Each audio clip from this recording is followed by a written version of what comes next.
We have been busy. Busy planning the royal wedding. In a way, we are helping with the planning of the royal wedding. We are very critical to this process. Well, right not giving ourselves too much credit here, but we have been breaking a lot of stories about Meghan Markle's dad, and we're going to tell you in a minute that he has had a change of heart right now. And I think part of it is because, you know, when we spoke to him, he kind of he processed a lot of what's happened, why he decided he wasn't going to go to the wedding. We're going to get into that in a minute, but we want to start with something else because he may end up there. There's a problem, but he may still end up there. He may end up there, and Meghan certainly wants him to be there. As far as Meghan's half-sister, Samantha... She wants her out of the country. She wants her out because her sister, Samantha, has been saying a lot of things about Meghan, about... and negative stuff. About their father, about Meghan's father, and it is not wearing well at the palace. In fact, the palace says this woman is a flat-out liar. So we should say these are our sources. We're not getting official comments from exactly. The palace is officially being mum on this, except to say, you know, that this is a very difficult time for Ms. Markle. But and we for know Prince a lot Harry. more. Exactly. Sean is so all over this story. Go. So from our sources that are close to Meghan, what we are hearing is that that you should not listen to anything that Samantha has to say. Samantha, you should say, is her half-sister. Exactly. They share the same father. Thomas Markle is father to them both.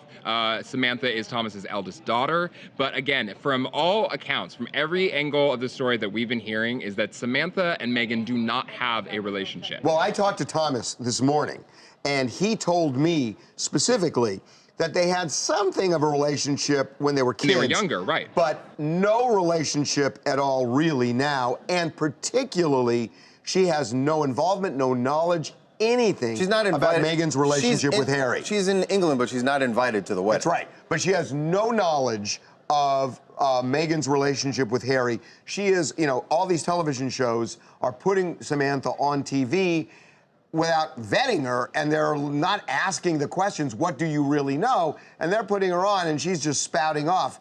They are saying she knows nothing. Well, like and on top of it, she's actually saying things that we have been able to prove to be contradictory. That's right. She has said that she was the one who put Thomas Markle up to working with a paparazzi agency to do these staged photos, and that it was the heart attack as well that was the reason why he initially didn't want to go to the wedding. When we have, you know, proven that when our speaking with Thomas, he said that's not true. Yeah, Thomas said absolutely not true. Thomas said it was his decision to do those staged paparazzi photos because he's been trashed by paparazzi for an entire year.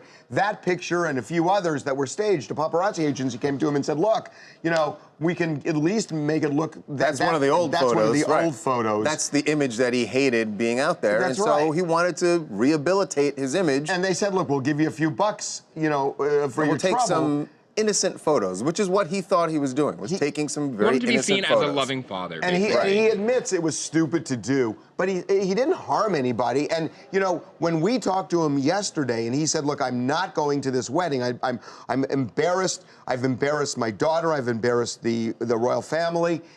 He's now thought about it and he said, wait a minute, who did I really hurt from this? Plus, he has heard from Meghan, who said, you know, who texted him yesterday, and Meghan said she loves him. Meghan said, I'm worried about your health.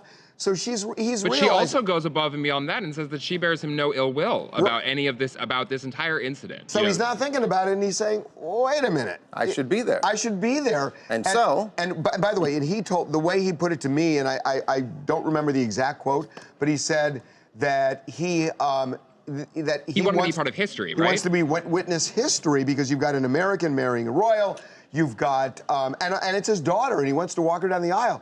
So he's thought about it, and he says, I want to do it. I want to do this. There is a complication. Big complication now is going to be whether Thomas will be fit health-wise to be able to make a journey to the UK. He just had a heart attack 7 days ago, as we revealed yesterday. And on top of it, he is back in the hospital after suffering chest pains yesterday and is currently undergoing tests to see, you know, what is going on, essentially, with his health. And to find out if he's going to be able to travel. He wants to go. He wants to go, but whether or not doctors are going to tell him he can is another question. Now, he told me that he was kind of lobbying the doctors to get out tomorrow. And I mean, he's got to listen to his doctors, number one. I mean, he said that they're doing all sorts of tests right now to determine exactly what's behind this. And he said that the first heart attack they've determined caused significant damage to his heart. So getting out tomorrow, getting on an airplane, flying 6,000 miles back and forth is rough. And, you know, hopefully he's going to listen to his doctors. But he'd like out tomorrow, which sounds crazy to me. But God knows what he's going to do, and God knows whether the doctors are going to let him. And I mean, he's got to be on a flight by some point on Thursday, right? Yeah. He's going to. And then again, remember, it's a 6,000-mile flight. Yeah. He's got 8 hours time difference. He's going to then have to, you know, go to weddings and dress. This is a strain on anybody. Yeah. And this guy just had a heart attack. Absolutely, and we should also remember, though, you know, what we should be considering what's going to happen if he doesn't make it out there, though. You know, Doria Ragland, Meghan's mother, is currently believed to be the front runner to replace him as the person who walks Meghan down the aisle, should Thomas end up not making this trek. But again, that is by no means a given. But she does seem to be the likely candidate, if you know, untraditional, given that the father usually gives away the bride. But you know, this wedding is being untraditional in a lot of different ways, and it's being very modern. So I don't think it's out of the question that we would see Doria walk Meghan down the aisle. This is Amanda, and I am from Charlotte, North Carolina. You know, you see weddings as already stressful enough, but then you add a sibling like Samantha Markle into the mix on a highly publicized, probably the most publicized wedding of our time. And I think it just makes it even worse. I think she is somebody who is seeking attention. I just don't get why she can't be happy for her sister or why she's acting out in such jealousy. But I think it's evident to everybody around her that this is just all pure jealousy. Well said. Yeah. Well said.